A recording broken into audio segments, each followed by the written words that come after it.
Odontólogo, estás en fase de un paciente con bruxismo y vas a poner una férula oclusal.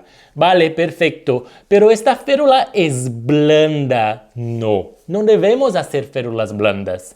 Es sobre férulas, bruxismo y DTM que he creado un entrenamiento práctico en bruxismo y DTM y voy a ayudarte a tener seguridad en el diagnóstico y tratamiento. Y vas a ganar un ebook exclusivo y también un certificado de 4 horas de duración. ¿Vamos juntos?